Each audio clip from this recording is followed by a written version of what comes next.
Meanwhile, a prominent Iranian politician reportedly says that Iran helped the 9/11 attackers. Joining us now to discuss the SEAL who killed Osama bin Laden, Rob O'Neill. What are your thoughts on that? Why now? Why would this politician say this? The politician's pretty much just reiterating what the 9/11 report, the commission report came out, said, that they're letting a lot of, because you got to figure they're 15 and 19 hijackers are from Saudi Arabia, and they're training up in Pakistan in order to, or sorry, excuse me, Afghanistan. In order to get there, a lot of them are traveling through Iran because they won't stamp their passports. And that's sort of to protect them from being prosecuted by Saudi Arabia. By them, and just kind of keep it clean. And that doesn't surprise me. I've run into foreign fighters coming through, and Iranians in Afghanistan, and they're violently opposed to each other.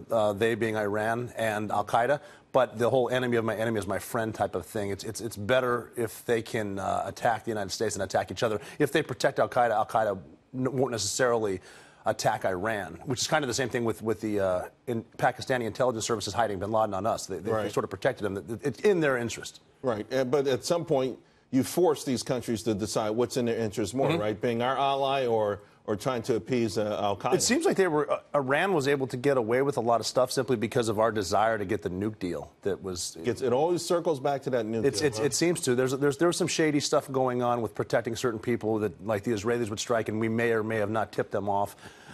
Just because that was so important to the last administration to get the deal. But I am curious as to why now this politician would say anything. I mean, I understand, okay, what you're saying and why it might have happened or did happen, but why now? Because I keep seeing these images.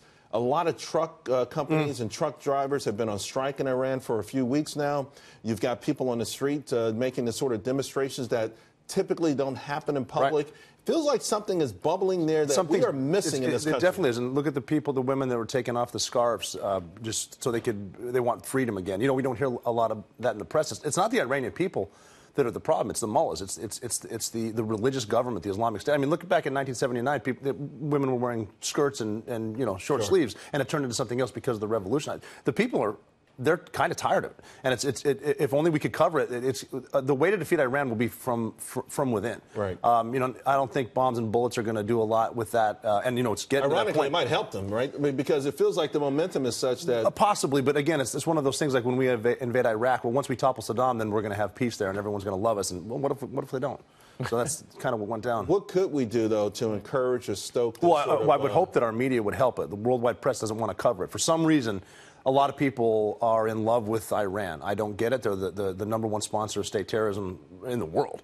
Well, even our EU allies that we keep talking about, that the mainstream media has come to their defense over the last week, they last week just asked the White House to look the other way, more or less, as they keep their version of the nuke deal going. I think a lot of it is selfish. They want to do business with Iran. They know there's money there, and if they have some sort of a trade deal, they can sell planes and stuff to them. I think a lot of it's selfish, not in the West being our allies, not in our interest, but just in business. Even as they sponsor the kind of terrorism around the world. Well, they're still doing it. Look, I mean, part of the deal was that they weren't going to have missile technology, yet they're shooting missiles every day. I mean, somehow they get the technology in airports in Saudi Arabia where Americans are passing through.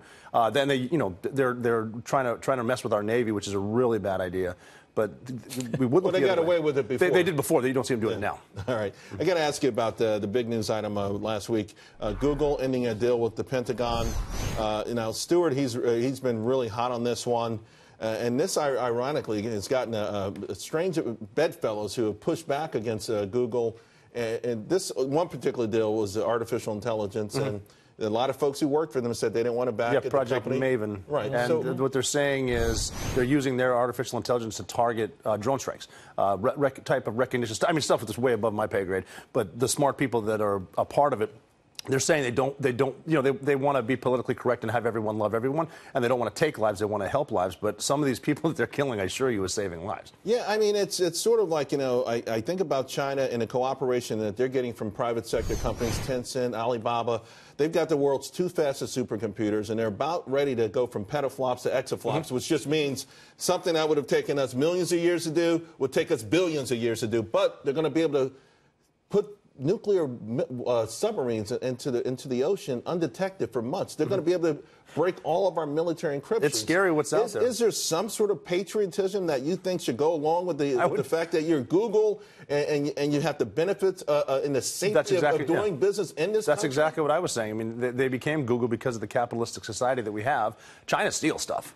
I mean, that's basically how it works. And Google is here because you think they would want to help us because it's in their interest. They've got a couple, their headquarters right down here. They got out in Silicon Valley. You think that they would have self-preservation, but it's put your head in the sand and pretend that the threat's not real. And if I don't hate them, they don't hate me. But it's a scary. We started talking about hypersonic submarines and stuff like that. Right.